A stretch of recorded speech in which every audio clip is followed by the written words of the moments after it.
Hello everyone, my name is Sarvesh and watching my YouTube channel. आज की इस video में मैंने बहुत रैंडम, बहुत नॉर्मल सेंटेंसेस रखे हैं जो कि नॉर्मल स्पोकन के लिए ज़्यादा इंपॉर्टेंट है, लेकिन इनके स्ट्रक्चर्स बहुत अच्छे हैं। काफ़ी सेंटेंस ऐसे हैं कि if you were not having these kind of things तो आप लोगों को प्रॉब्लम होती। ठीक है कि ये कैसे बनेगा, कैसे इसको बनाएंगे, but since I have put all these sentences together so it will be easy for you to understand, and I'll be explaining each and everything about their grammar and how those sentences are actually framed। तो उस चीज़ को हम समझने वाले हैं और मैं समझाने वाला हूँ, तो ध्यान से वीडियो को देखिएगा और एक एक सेंटेंस को समझने की कोशिश कीजिए। तो वीडियो शुरू करते हैं। चलिए, पहला सेंटेंस है, ये इंडस्ट्री जैसी दिखती है वैसी नहीं है। ठीक है, जैसा वैसा, जितना उतना, जो वो, ये सब के ऊपर मैं अलग से क्लासेस दे चुका हूँ। ये बहुत ही इंपॉर्टेंट टॉपिक है सेंटेंसेस को कनेक्ट करने के हिसाब से। तो फिलहाल सेंटेंस देखते हैं। ये इंडस्ट्री जैसी दिखती है वैसी है नहीं। सो दिस इंडस्ट्री इज़ नॉट, ये इंडस्ट्री नहीं है। तो ये स्टेट ऑफ बीइंग का सेंटेंस है कि जैसी दिखती है वैसी नहीं है। अब यहाँ पर एक छोटा सा एक्शन है, जैसी दिखती है, किसको दिखती है वो नहीं पता। ठीक है, अब सेंटेंस देखो। So this industry is not what it appears to be, what it looks like. ठीक है, तो आप इसको ऐसे बना सकते हो। अपीयर के साथ लाइक का यूज नहीं करते, अपीयर्स लाइक। ठीक है, अपीयर्स के साथ सिर्फ या तो अपीयर का यूज करो या फिर टू बी लगा सकते हो। ये टू बी माइंड मान लो कि एडिशनल है। आप अगर इस सेंटेंस को ऐसे भी बनाओगे कि this industry is not what it appears, तो भी सेंटेंस सही है। ये टू बी लगाना आपकी कॉल है। ठीक है, जैसे मैं कहूँ कि it appears a temple there, ऐसा लगता है कि वहाँ एक मंदिर है। अगर मैं बोलूँ कि it appears to be a temple there, तो भी सेंटेंस सही है। ये चीज़ मैं बाकी कॉपुलर वर्ब के साथ भी कर सकता हूँ। For example, you look upset, या फिर you seem upset, you seem to be upset.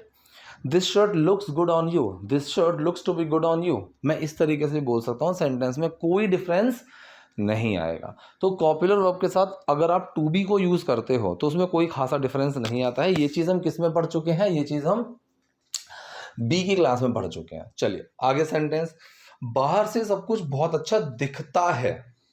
ठीक है, किसको दिखता है, यहां तो कोई है ही नहीं। लेकिन क्या ये सेंटेंस पैसिव है, दिखाया जाता है? नहीं, दिखता है। पैसिव सेंटेंसेस में, या फिर जैसे मैं बात करूं कि गेट बंद हो चुका है, पानी उबल रहा है, खाना बन चुका है, क्या ये सेंटेंस पैसिव है? क्योंकि हमें तो यही समझाया गया कि भाई इनमें कोई सब्जेक्ट है नहीं, तो वो चीज़ पैसिव में जाएगी, लेकिन ऐसा है नहीं। ठीक है, ये सेंटेंस पैसिव नहीं है, ये सेंटेंस आपके नॉर्मल एक्टिव फॉर्मेशन में ही जाएगा। अब जैसे इसने बोला कि बाहर से सब कुछ बहुत अच्छा दिखता है, सो फ्रॉम द आउटसाइड। ठीक है, फ्रॉम आउटसाइड या from the outside everything looks very good.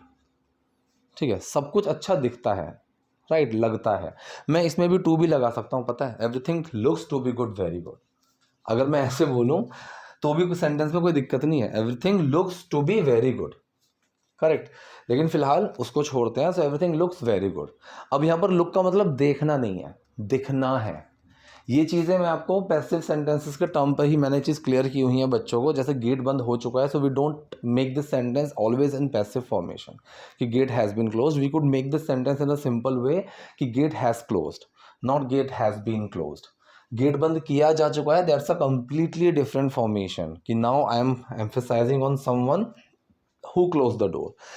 इन छोटी छोटी सी चीज़ों का ध्यान रखना बहुत ज़रूरी है। आई ऑलवेज से कि we have to be more focused on this subtle things, because mostly certain things are maximum noticed, or they are taught as well, but when we talk about all these insignificant or very small things, subtle things, so we mostly ignore these things, and when we come to speak then we face problems, correct। लेकिन सब एक दूसरे को नीचा दिखाने में लगे हुए हैं। अब यहाँ पर नीचा दिखाने के लिए बहुत सारी टर्म्स का हमने यूज़ किया है। सबसे पहले देखो, एवरीवन इज बिजी, हर कोई बिजी है, हर कोई व्यस्त है। किस चीज़ में?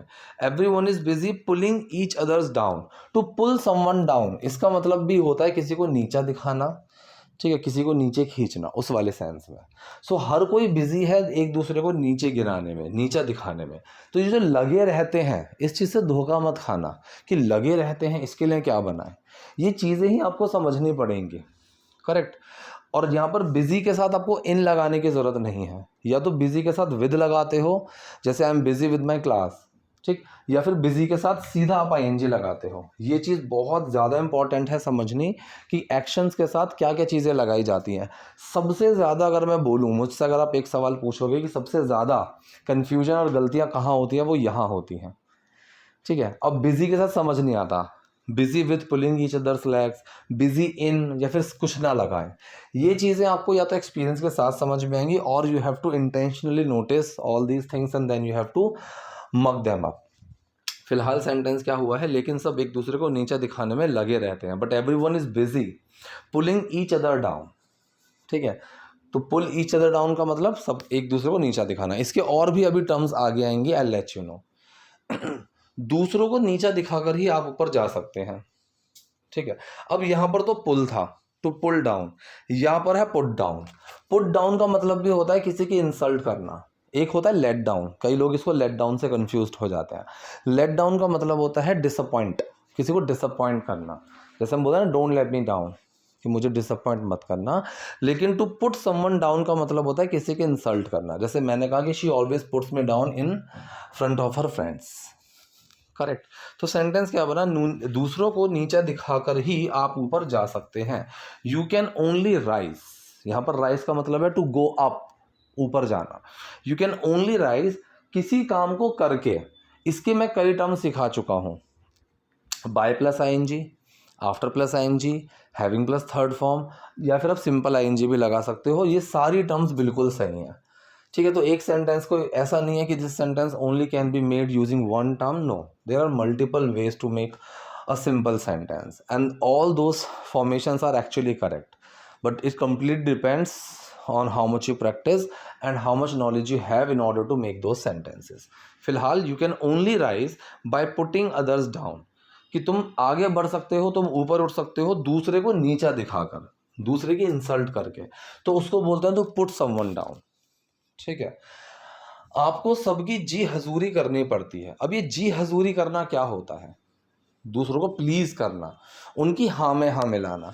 अच्छा, एक हाँ में हाँ मिलाने के लिए एक और वर्ड होता है टू ह्यूमर समवन, ठीक है। किसी का मन रख लेना, किसी का दिल रखने के लिए उसकी हाँ में हाँ मिलाना, उसके लिए ह्यूमर वर्ड का यूज़ भी किया जाता है। ऑल्दो ह्यूमर का यूज़ हम उस सेंस में भी करते हैं जैसे सेंस ऑफ ह्यूमर, राइट। और ह्यूमर का मतलब किसी का मन रखना, दिल रखना, उस चीज़ के लिए जब हम उसकी हाँ में हाँ मिलाते हैं कि चल ठीक है, I agree what ever you से, ठीक है, तो उसको भी बोलते हैं। लेकिन फिलहाल यहाँ पर इस वर्ड का यूज़ किया गया प्लीज़। प्लीज़ का मतलब भी किसी को खुश करना, तसल्ली देना, उस सेंस में हम यूज़ करते हैं। सो आपको सबकी जी हजूरी करनी पड़ती है, ऑब्लिगेशन आ गया, मजबूरी आ गई, है तो सेंटेंस प्रेजेंट इंडेफिनिट का, लेकिन एक्शन कौन सा होगा, हैव टू। कई लोग सोचते हैं कि हैव टू हेल्पिंग वर्ब है, लेकिन ऐसा नहीं है। हैव टू एक्शन की तरह यूज़ होता है जिसमें डू छुपा हुआ है, करेक्ट। और ऐसे ही पोजेशन में भी जो हैव होता है वो काइंड ऑफ एक्शन की तरह ही यूज़ होता है। फिलहाल सेंटेंस बना, आपको सबकी जी हजूरी करनी पड़ती है, so you have to please everyone, correct. चलिए, मेरी ख़राब इंग्लिश की वजह से मेरा बहुत मजाक उड़ाया गया था। मजाक उड़ाना, ठीक है, किसी का मजाक उड़ाना होता है टू मोक समवन। एक तो to laugh at someone, right, to make fun of someone. इसको आप टू मेक फन ऑफ का भी यूज़ कर सकते हो, कई तरीके होते हैं। फिलहाल हमने यहाँ पर वर्ड यूज़ किया है मोक।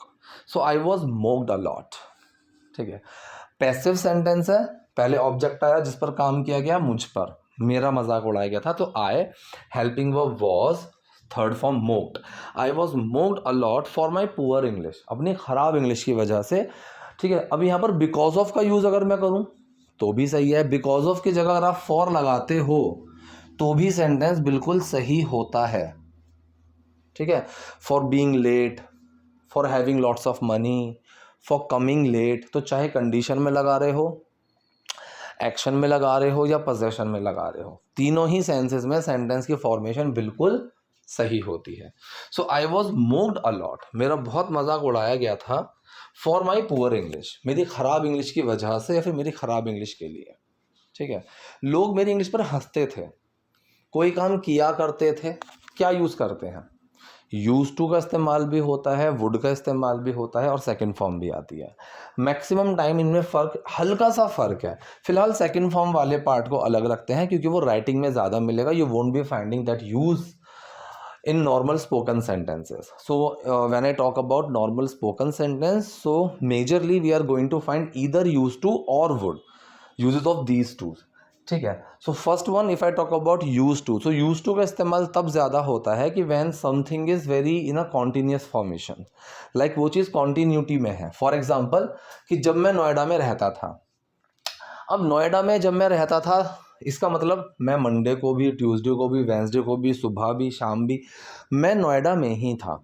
ऐसी फॉर्मेशन में हम यूज टू का इस्तेमाल ज़्यादा करते हैं। So when I use to live in Noida, ठीक है। और अगर मैं बात करूं, जैसे मैंने ये कहा कि पहले मैं हर संडे क्रिकेट खेलता था, हर संडे खेलता था, तो वो सिर्फ मैं स्पेसिफिक संडे की बात कर रहा हूँ। जब कोई मुझे डांटता तो मैं बहुत गुस्सा हो जाता था, तो स्पेसिफिक मैं उस सिचुएशन की बात कर रहा हूँ जब कोई मुझे डांटा करता था। तो जब मैं थोड़ा सा स्पेसिफिक जाता हूँ, हम यहाँ पर वुड का इस्तेमाल ज़्यादा करेंगे, यूज टू का कम करते हैं। तो सेंटेंस कुछ ऐसे निकल कर आएगा कि एक second, okay guys, actually I stubbed myself on the leg of my sofa. तो जो सोफ़ा की जो टांग होती है ना, उससे स्टब माई लेग मतलब ठोकर लग जाना, करेक्ट। तो सेंटेंस क्या बना, लोग मेरी इंग्लिश पर हंसते थे। So people use to laugh at my English. अच्छा, तो जब जैसे मैंने अभी यहाँ पर ये कहा था कि मैं हर संडे क्रिकेट खेलने जाता था, तो यहाँ पर मैं स्पेसिफिकली संडे की बात कर रहा हूँ। तो मैं यहाँ पर क्या इस्तेमाल करूँगा, वुड का इस्तेमाल करूँगा, ठीक है, कि I would go to play cricket on every Sunday, ठीक है। तो यहाँ पर हम क्या इस्तेमाल करेंगे, वुड का इस्तेमाल ज़्यादा करेंगे। लेकिन अगर आप यहाँ यूज टू का इस्तेमाल करते हो तो भी सेंटेंस गलत नहीं है, चलेगा, ठीक है। चलिए आगे बढ़ते हैं। मैं जानबूझकर किसी फिल्म प्रमोशन पर जाने से बचती थी। अब यहाँ पर टर्म है जानबूझकर, इसके लिए कई सारे वर्ड्स हैं इंग्लिश में, deliberately, intentionally, willingly, knowingly, on purpose. तो फिलहाल हमने ऑन पर्पस का यूज़ किया है सेंटेंस के लास्ट में। तो मैं जानबूझकर किसी फिल्म प्रमोशन पर जाने से बचती थी, बचा करती थी। यहाँ पर देखो वुड भी लगा सकते हो और यहाँ पर इन्होंने यूज टू का इस्तेमाल किया है, वो भी सही है। I use to avoid going to film promotion. अगर मैं यहाँ पर ईवेड वर्ड का यूज करूँ, I would evade from going to any film promotion. Evade word का मतलब भी होता है किसी चीज से बचना, करेक्ट। तो यहाँ पर अवॉइड और ईवेड काइंड ऑफ सेम तरीके से काम करते हैं। So I use to avoid going to film promotions on purpose. तो मैं जानबूझकर फिल्म प्रमोशंस पर जाने से बचती थी, ठीक है। लेकिन मुझे पता था कि इंग्लिश तो मुझे सीखनी ही पड़ेगी, ठीक। बट आई न्यू, या फिर हम एक इंग्लिश में एक टर्म होती है, it goes without saying. It goes without saying, ये चीज़ ना किसी बात को शुरू करने से पहले कोई बोल देता है। इसका मतलब क्या होता है, इसका मतलब होता है कि इसमें कोई कहने वाली बात नहीं है। जैसे मैंने कहा it goes without saying, you need to practice a lot in order to become fluent in English. So it goes without saying, इसमें कोई कहने वाली बात नहीं है, correct. So speaking of this sentence, I got this sentence only, ठीक है, I remember this sentence. तो लेकिन मुझे पता था, बट आई न्यू, कि इंग्लिश तो मुझे सीखनी पड़ेगी। I had to learn English, ठीक है। बात तो देखो पड़ेगी में आ रहा है, तो आई विल हैव टू क्यों नहीं बोला, आप वुड लगा सकते थे, आई वुड हैव टू, क्योंकि ये इनडायरेक्ट सेंटेंस के फॉर्म में जा रहा है, ठीक है। और अगर आप यहाँ पर I have to learn English का सेंस लगाओगे तो वो हैव का हैड बन जाएगा, I had to learn English ही बनेगा, करेक्ट। चलिए आगे बढ़ते हैं। हाँ जी, आगे बढ़ते हैं। मैंने बहुत बहुत मेहनत की खुद को इस लायक बनाने के लिए। मेहनत करी मतलब आई वर्क वेरी हार्ड या फिर वेरी वेरी हार्ड, ठीक है। एंडेवर वर्ड भी एक यूज़ होता है, ठीक है। एंडेवर वर्ड का मतलब भी होता है बहुत कोशिश करना, बहुत मेहनत करना, उस सेंस में आप लगा सकते हो। सो आई एंडेवर्ड अ लॉट या फिर I worked very hard to make myself capable, खुद को इस लायक बनाने की। लायक का मतलब कैपेबल, ठीक है। So I worked very hard to make myself capable of it, ऐसे भी आप बना सकते हो। तो पास्ट इंडेफिनिट सेंटेंस है, कोई दिक्कत नहीं है। आपको बेशरम बनना होगा इस इंडस्ट्री में टिके रहने के लिए।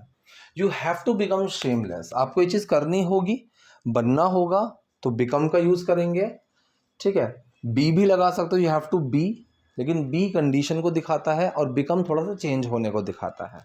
सो you have to become shameless, correct. तो है सेंटेंस प्रेजेंट इंडेफिनिट ही, ऑब्लिगेशन है तो हैव के अंदर डू छुपा हुआ है, नेगेटिव बनाओगे आई डोंट हैव टू ही निकल कर आएगा।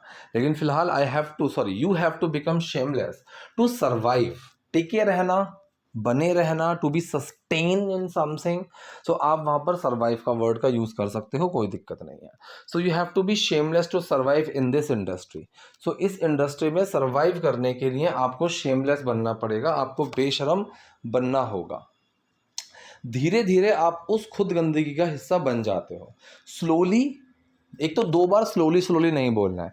कई लोग बोलते हैं स्लोली स्लोली, स्लोली स्लोली नहीं बोलना है। या तो आप यहाँ पर वर्ड यूज़ करोगे ग्रेजुअली, धीरे धीरे, ठीक है, ग्रेजुअली वर्ड का यूज़ कर सकते हो, या फिर सिंपल स्लोली। आप खुद उस गंदगी का हिस्सा बन जाते हो। सो यू योर सेल्फ, आप खुद, ठीक है। ये वाला जो योर सेल्फ है, एफ लगा हुआ है, वी एस नहीं लगा हुआ, यू के साथ योर सेल्फ भी आता है, ठीक है। इसी तरीके से दे के साथ देम सेल्फ भी आता है, देम सेल्फ भी आता है। इसको एक अलग टॉपिक के रूप में मैं ऑलरेडी कई बार पढ़ा चुका हूँ, ठीक है। तो ये गलतियाँ नहीं होनी चाहिए। You your self become a part of that filth.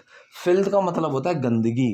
अगर मैं चाहूँ तो इस योर सेल्फ को सेंटेंस के लास्ट में भी लगा दूंगा तो कोई बहुत बड़ी दिक्कत नहीं है कि you become a part of that filth your self, तो भी सेंटेंस में कोई बहुत बड़ी प्रॉब्लम नहीं आ रही है, ठीक है। आगे देखते हैं।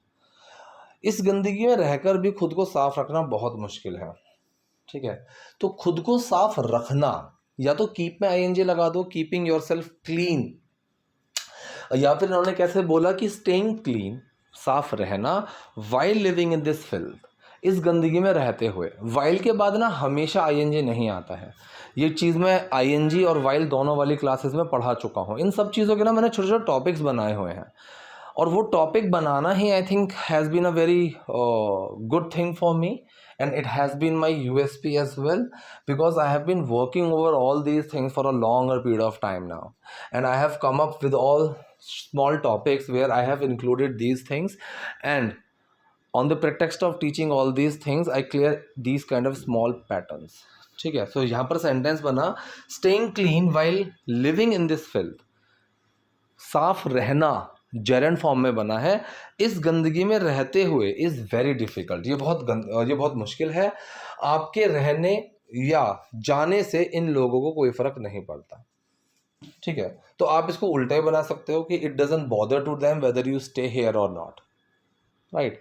दूसरा, वेदर यू स्टे और लीव, या फिर वेदर यू स्टे हेयर और not, it doesn't matter to these people, it doesn't bother to them, it doesn't matter to them, दो कुछ भी लगा सकते हो।